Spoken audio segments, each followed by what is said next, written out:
I appreciate that question. So first of all, as the only candidate that has actually had citywide responsibilities, I fought and co-commissioned what was called the Disparity Report.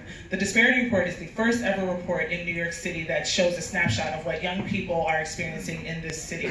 So transferring that experience to that of the public advocate, sorry, my mouth is dry, I need some water.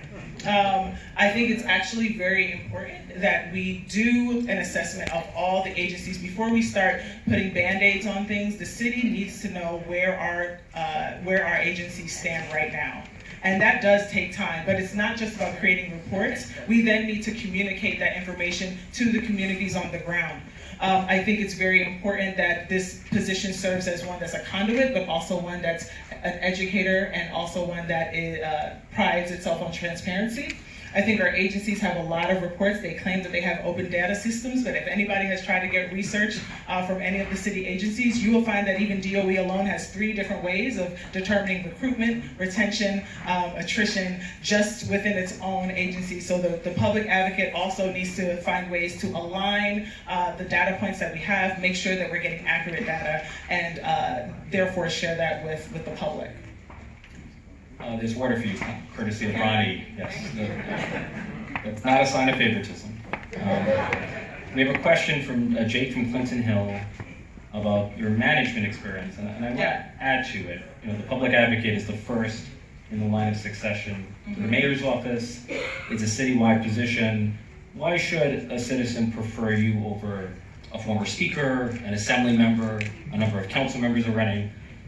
Why are you the best qualified for this office? A little provocative. No, I think it's actually quite fine. So, first of all, I have an issue with individuals now that have different stances than what their records actually stand for.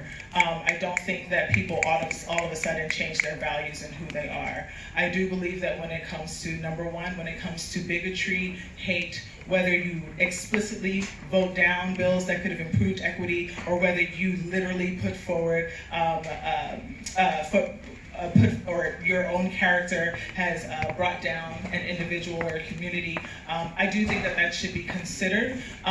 Even when I think about the Amazon bill, it's not just about the bill. We don't need, we know that Amazon has had human rights issues before that letter was even sent to New York City. I am a sister of a brother who works at an Amazon site, lost 40 pounds in 6 months, and it's harsh for me to know that people just basically gave a blank check to something that was easily Googleable. I also don't believe that just because you're an elected, you're an expert. I am not here I'm clearly not a politician. I do ask people to really look at everyone's background.